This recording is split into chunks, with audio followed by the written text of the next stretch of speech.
सासू माँ, ये क्या कर रही हो? हम दोनों कोई भगवान है जो हमारी आरती उतार रही हैं? आप जल्दी से गृह प्रवेश करवाइए। इन कपड़ों में मेरा दम घुट रहा है। अरे बहू, तुम दोनों हमारे घर की होने वाली लक्ष्मी हो, इसीलिए मैं तुम दोनों की आरती उतार रही हूँ। नहीं, मेरी आरती मत करिए, मुझे एलर्जी है इन सब से। जेठानी जी की आरती उतार लीजिए। बड़ी बहू, तुम्हारी आरती उतार सकती हूँ।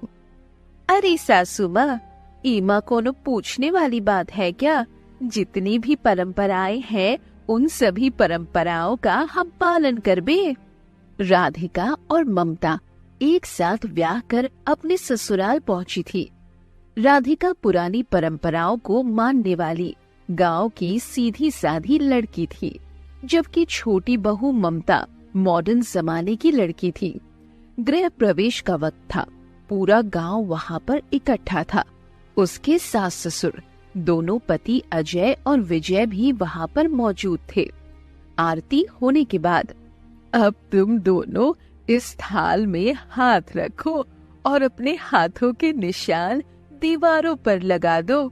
क्या सासू माँ, आप भी आज के जमाने में ये सब परंपराएं मानती है? इससे हमारी दीवारें गंदी नहीं हो जाएगी? अरे तुम्हारी छोटी बहू तो बहुत नए जमाने की है। ममता, इतनी भी मॉडर्न मत बनो। ये सारी परंपराएं कुछ सोच समझकर बनाई गई थी। लाओ सासू माँ, देवरानी जी का रहने दो। शायद इनका ये सब पसंद नहीं है। हम दीवार पर थापे लगाई देते हैं।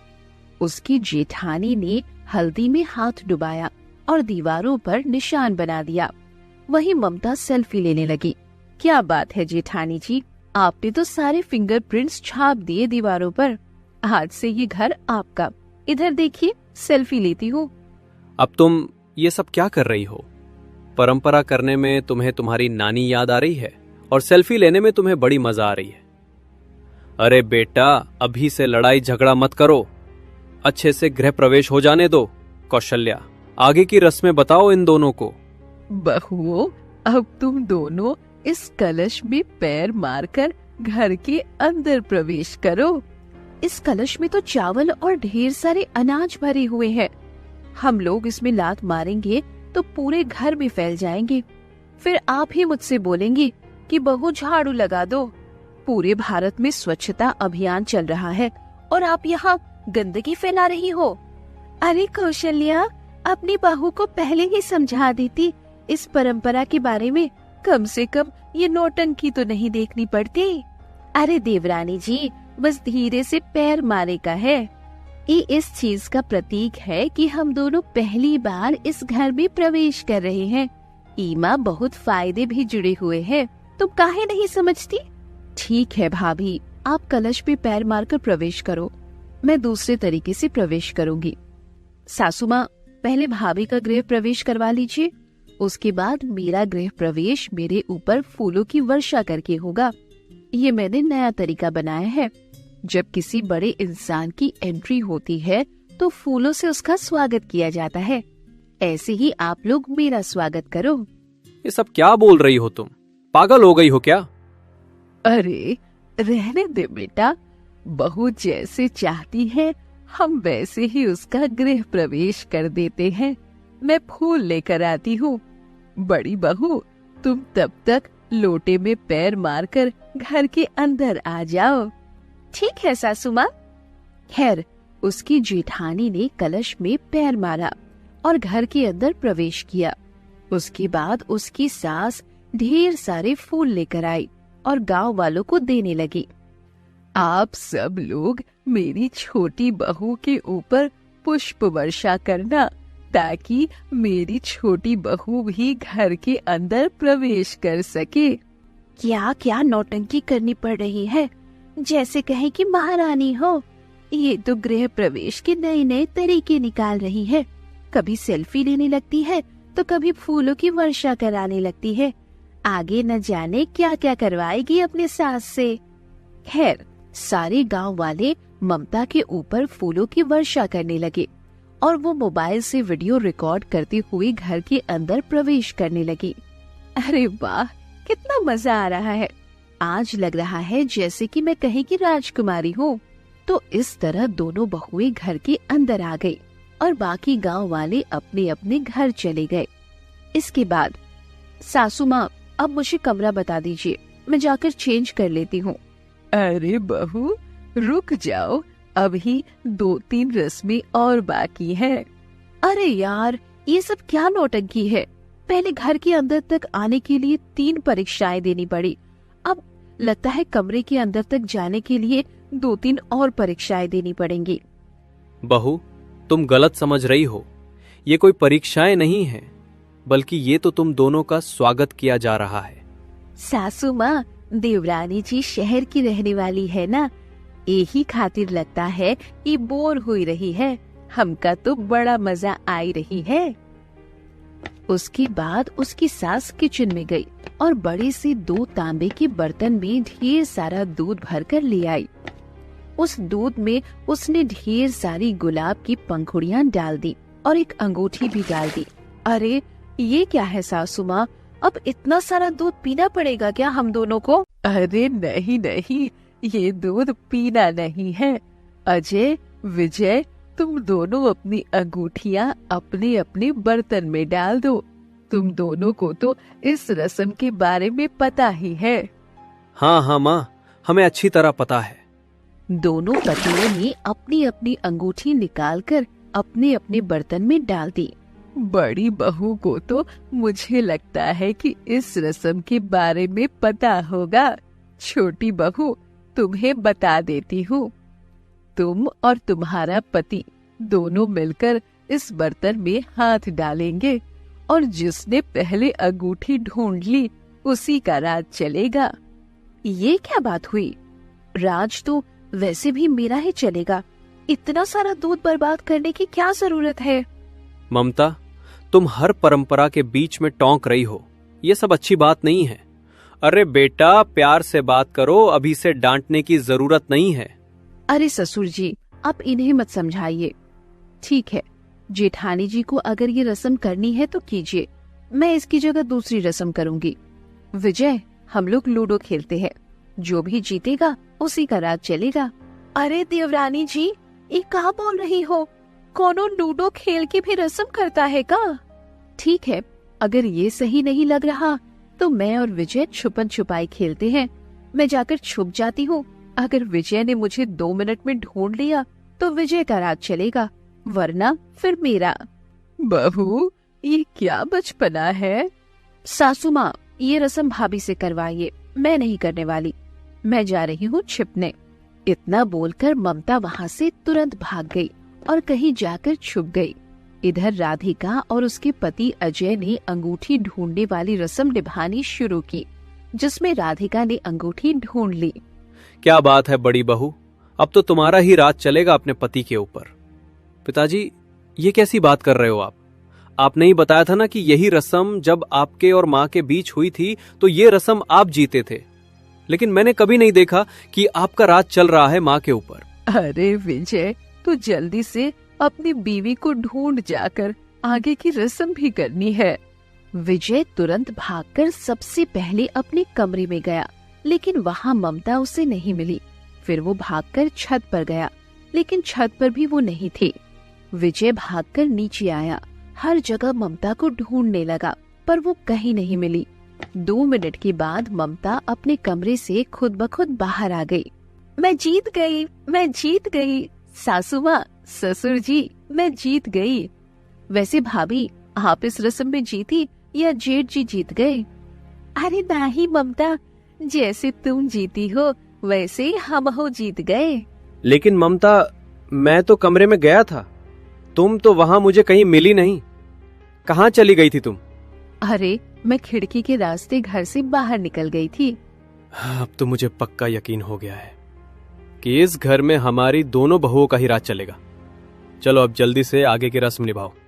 अरे सासू माँ, क्या पूरा दिन आज हम लोग रस्म ही करते रहेंगे? ममता, ये सब छोटी छोटी रस्में ही तो हमें बांध कर रखती हैं। सासू माँ, जल्दी से बताओ आगे की क्या रस्म है? हमका तो बड़ी मजा आ रही है। बस अब एक आखिरी रस्म बाकी है। तुम दोनों को हाथ वाली चक्की से गेहूं पीसना है। इस परंपरा से ये होता है कि तुम दोनों बहुएं इस घर को चलाने के लिए तैयार हो जाओ। सासू माँ, घर चलाना चक्की चलाने जितना आसान नहीं है। अच्छा, अगर ऐसा है तो सिर्फ 15 मिनट तक लगातार चक्की चलाकर दिखाओ तो। चलो, इसी बहाने कम से कम छोटी बहू ये आखिरी रस्म करने के लिए तो मान गई। ममता ने हाथ वाली चक्की चलाना शुरू किया, लेकिन 2 मिनट के अंदर ही उसके हाथ दर्द करने लगे। ये लो भाभी, मेरे तो हाथ दर्द करने लगे। क्यों? तुम तो बोल रही थी कि चक्की चलाना बहुत आसान है। अब देखना, बड़ी भाभी सारे गेहूं पीस कर ही उठेंगी यहाँ से। अब राधिका ने चक्की चलानी शुरू की। थोड़ी देर उसने दाएं से चक्की चलाई, थोड़ी देर बाएं हाथ से। ऐसे वो आधे घंटे तक चक्की चलाती रही, जिससे पूरे गेहूं पिस गए। देखा बहू, जैसे घर चलाने में थोड़ा बहुत दिमाग लगाना पड़ता है, वैसे ही ये चक्की चलाने में भी अगर तुम थोड़ा दिमाग लगा देती तो तुम थकती ही नहीं। थोड़ी देर दाएं हाथ से चलाती, थोड़ी देर बाएं हाथ से। इस तरह सारी रस्में खत्म हो गई। लेकिन अगली सुबह उठकर जब ममता घर के बाहर गई तो बाहर राधिका के हाथों के निशान दीवार पर छपे थे। कुछ औरतें भी वहीं खड़ी थी। ये देखो, बड़ी बहू की निशानी इस दीवार पर हमेशा के लिए छप गई। शाम को उसने देखा कि उसके सास ससुर उसी चक्की के पास बैठकर बात कर रहे थे। ये चक्की अब हमारी बड़ी बहू के नाम हो चुकी है। ये उसकी निशानी है और हमेशा रहेगी। ऐसे ही एक रोज गांव की कुछ औरतें उनके घर आई। अरे राधिका बहू, जरा हमारे घर चलो, कुछ मेहमान आए हैं, उन्हें तुमसे मिलवाना है। हाँ हाँ चलो अम्मा, हम अब ही साड़ी बदल कर आवत हैं। मैं भी चलूं आप लोगों के साथ? नहीं नहीं, हमें अपने रिश्तेदारों के सामने बेइज्जती नहीं करवानी। बड़ी बहू संस्कारी है और पुरानी परंपराओं को मानने वाली भी। तो इस तरह उस घर में हर निशानी राधिका के नाम पर ही थी। पूरा गांव उसी की इज्जत करता था। ममता की तरफ कोई देखता तक नहीं था। इन सब से परेशान होकर एक रात वो अपनी सास के कमरे में गई। सासू माँ, आज मुझे पता चल गया कि उन परंपराओं में बहुत बड़ी ताकत होती है। एक बार फिर से मेरा गृह प्रवेश कराइए। मैं भी वही सारी परंपराएं करना चाहती हूँ जो जेठानी जी ने की थी। ये सुनकर उसकी सास खुश हुई। अगले ही दिन पूरे गांव के सामने एक बार फिर से उसका गृह प्रवेश कराया गया। उस दिन के बाद सारे लोग ममता की भी इज्जत करने लगे। भयंकर बारिश में आंगन में बैठकर ममता अपने ससुराल वालों के साथ फिश सैंडविच खा रही थी। सासू माँ, इस तरह हर दिन बारिश में फिश सैंडविच खाना कुछ अजीब नहीं लगता? हम सब भीग रहे हैं। चुप कर बहू, ये हमारी परंपरा है। दरअसल आज से कुछ दिन पहले भयंकर बारिश और तेज तूफान में ममता जैसे ही ब्याह कर अपने ससुराल पहुंची, वैसे ही बहू, क्या तू फिश सैंडविच बना सकती है? Fish sandwich? ये कुछ अलग नहीं है सासू माँ। उसके ससुराल में उसके सास ससुर, पति विक्रम, जेठानी ननद सब लोग थे, लेकिन जेठ नहीं था। खैर, तभी विक्रम बोला, अरे ममता, हम लोग मछली का ही कारोबार करते हैं और मछली की नई नई डिश बारिश में खाना हमें बहुत पसंद है। अरे जब ये फिश सैंडविच नाम सुनकर ही चौंक गई तो भला बना कैसे पाएगी? मुझे नहीं लगता कि भाभी फिश सैंडविच बना पाएंगी। मुझे आधे घंटे का टाइम दीजिए, लेकिन बारिश में हम लोग भीग नहीं जाएंगे। बहू, ये हमारी परंपरा है, परंपरा के बीच नहीं बोलते। आधे घंटे में ममता फिश सैंडविच बनाकर ले आई और सब लोग आंगन में बारिश में भीगते हुए खाने लगे। क्या बात है बहू, तूने तो फिश सैंडविच बना डाला। इतने में उनके घर के बाहर बहुत सारे गांव वाले आ गए। तुम लोगों ने आज फिर से मछली का सैंडविच बनाया? बहू, मछली का सैंडविच किसी को भी खाने मत देना, वरना गांव में कोई ना कोई मर जाएगा। ये सुनकर ममता चौंक गई, लेकिन तभी ससुर दौड़ते हुए आए और आंगन का मेन दरवाजा अंदर से बंद कर लिया। इन गांव वालों के पास अंधविश्वास फैलाने के अलावा कोई दूसरा काम नहीं है। गांव वाले बाहर से दरवाजा खटखटाते रहे, लेकिन ममता के ससुराल वालों ने दरवाजा नहीं खोला। वो सब बैठकर बड़े ही चाव से फिश सैंडविच खाने लगे। इस चुड़ैल ने फिश सैंडविच तो बहुत स्वादिष्ट बनाया है। अरे क्या सोच रही हो बड़ी बहू? कुछ नहीं सासू माँ, इतना भी खास नहीं बना है। अगर मेरे पति जिंदा होते तो ऐसा फिश सैंडविच कभी नहीं खाते। भाभी ऐसा मत बोलो, भैया आज जिंदा होते तो वो भी छोटी भाभी की बहुत तारीफ करते। थैंक यू ननद जी। तो इस तरह सारे लोग फिश सैंडविच खाकर अपने अपने कमरे में सोने चले गए। आज विक्रम और ममता की सुहाग रात थी। विक्रम, ये गांव वाले क्या बोल रहे थे? अरे ममता, तुम फालतू में अपना दिमाग खराब मत करो, चुपचाप सो जाओ। उसके इतना बोलते ही आसमान में बहुत जोर से बिजली कड़की और अचानक किसी लड़के के चीखने की आवाज पूरे गांव में गूंज उठी। ममता मन ही मन घबराने लगी, कहीं इन गांव वालों की बात में कोई सच्चाई तो नहीं थी। लेकिन अगली सुबह भी भयंकर बारिश हो रही थी। गांव वाले जब नदी के किनारे गए तो उन्हें पता चला कि गांव का एक लड़का रौनक नदी में डूबकर मर गया है। सारे लोग ममता के ससुराल पहुंच गए। चाचा, काका ने कल आप लोगों को फिश सैंडविच बनाने को मना किया था ना, पर आप लोग नहीं माने। उसका खामियाजा रौनक को भुगतना पड़ रहा है। बेचारा नदी में डूबकर मर गया। ये सुनकर सबसे ज्यादा ममता हैरान हुई। ये कैसे हो सकता है? भला फिश सैंडविच खाने से कोई दूसरा कैसे मर सकता है? अरे बहू, तुम पढ़ी लिखी शहर की हो, इसलिए शायद हमारी बात पर विश्वास नहीं करोगी। जब भी तुम्हारे घर में बारिश में फिश सैंडविच बनेगा, तब तक गांव के किसी आदमी को अपनी जान गंवानी ही पड़ेगी। देखो गांव वालों, जमाना कहां से कहां पहुंच गया है और आप लोग आज भी वही अंधविश्वास पाल कर बैठे हो। पिताजी बिल्कुल सही कह रहे हैं, आप लोग जाइए यहाँ से, बारिश के मजे लीजिए। विक्रम और उसके पिता ने मिलकर जबरदस्ती गांव वालों को अपने घर से भगा दिया और दरवाजा अंदर से बंद कर लिया। तभी उसकी जेठानी बोली, मुझे तो लगता है ममता इस घर में अपशगुन बनकर आई है। बहू, तुम फालतू में छोटी बहू पर इल्जाम मत लगाओ। अगर ऐसा है तो आज तुम फिश सैंडविच बनाओगी। ठीक है, मैं अभी बनाती हूँ। थोड़ी देर में ममता की जेठानी फिश सैंडविच बनाकर ले आई। सब बारिश में बैठकर खाने भी लगे। चलो इसी बहाने आज बड़ी भाभी ने तो फिश सैंडविच बनाया। तभी खिड़की से एक औरत चिल्लाती हुई बोली, तुम लोगों ने आज फिर से सैंडविच बना लिया ना? गजोधर की नातिन नदी में डूबकर मर गई वो। इतना बोलकर वो औरत वहां से चिल्लाते हुए भाग गई और पूरे गांव को ये खबर बताने लगी। अब ममता की हालत और भी ज्यादा खराब हो गई। सासू माँ, ससुर जी, ये सब आखिर क्या हो रहा है? जब भी इस घर में फिश सैंडविच बनता है, गांव का कोई ना कोई मर जाता है। कि ये सब मेरे आने से पहले भी होता था या अभी अभी शुरू हुआ है? अब सारे लोग एक दूसरे की तरफ देखने लगे। तभी अचानक उसका ससुर मन ही मन सोचने लगा, अगर इसे सच बता दिया तो गड़बड़ हो जाएगी। अरे छोटी बहू, अब तक ये सब कुछ नहीं होता था। जब से तुमने फिश सैंडविच बनाया है, तब से ही 2 लोग मरे हैं। खैर, अब ममता को अंदर ही अंदर डर लगने लगा था। वो चुपचाप जाकर अपने कमरे में बैठ गई। इधर उसके ससुराल वाले आपस में बातें करने लगे। तुम सब मेरी बात ध्यान से सुनो।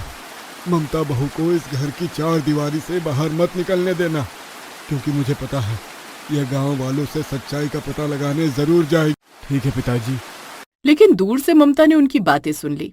ये सब आखिर हो क्या रहा है? जरूर कोई बहुत बड़ा रहस्य जो मेरे ससुराल वाले मुझसे छुपा रहे। कल चाहे कुछ भी हो जाए, मैं इस घर में फिश सैंडविच बनने नहीं दूंगी और किसी तरह मौका देखकर गांव वालों से बात करूंगी।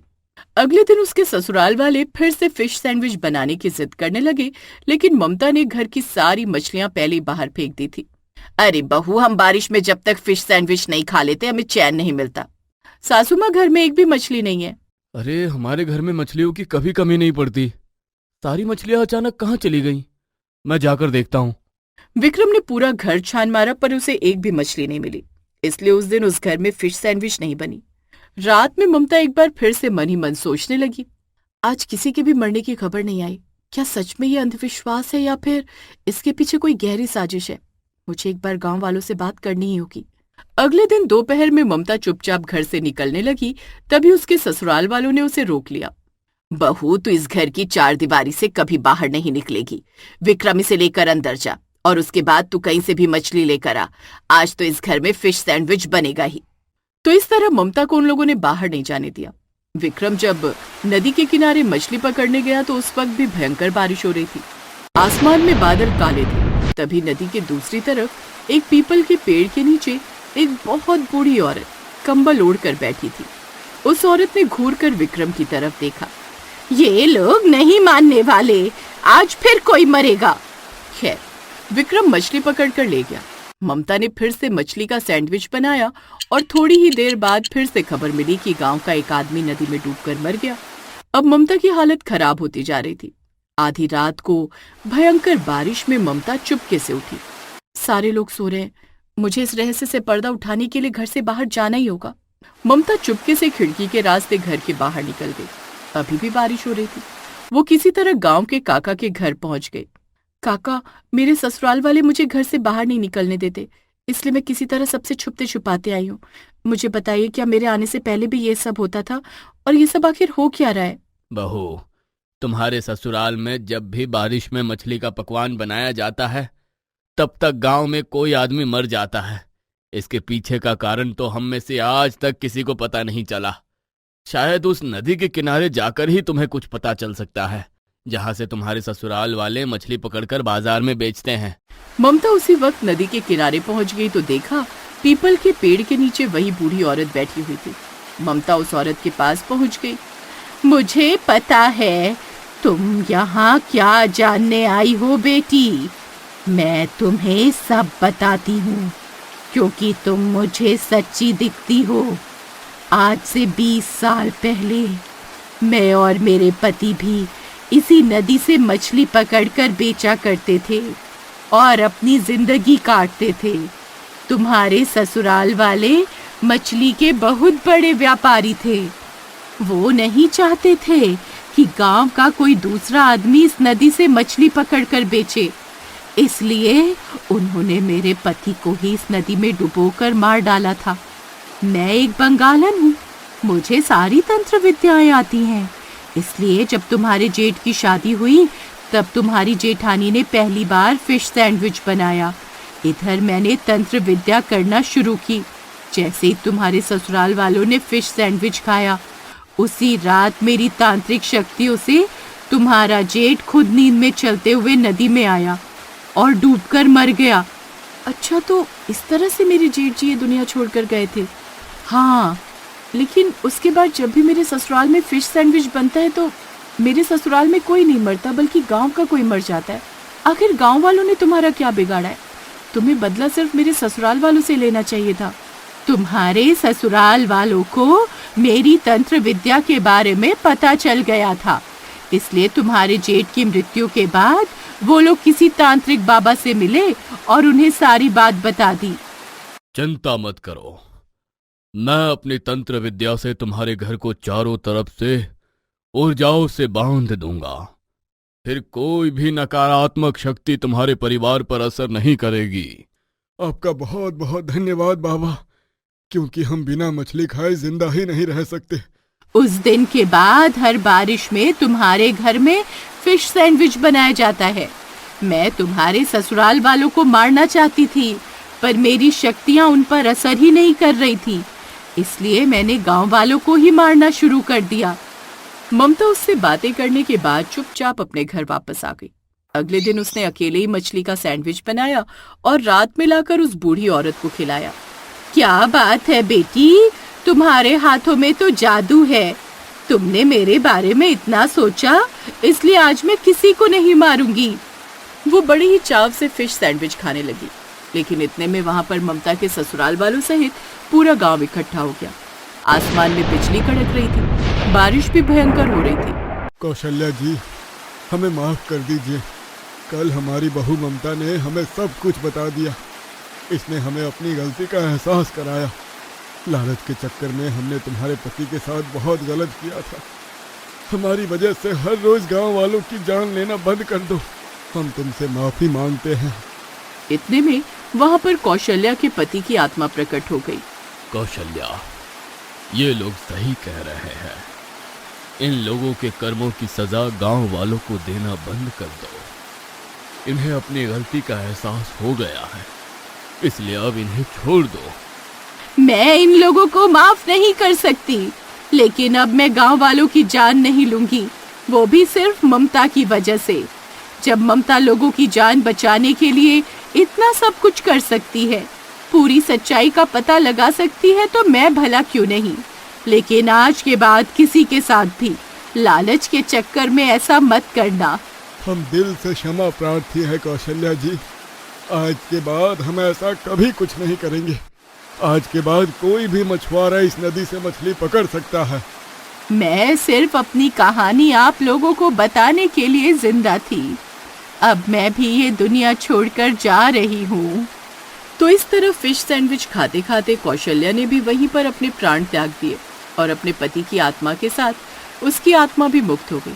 उस दिन के बाद गांव में अक्सर बारिश में ममता फिश सैंडविच बनाकर पूरे गांव को खिलाती थी, पर अब किसी की भी जान नहीं जाती।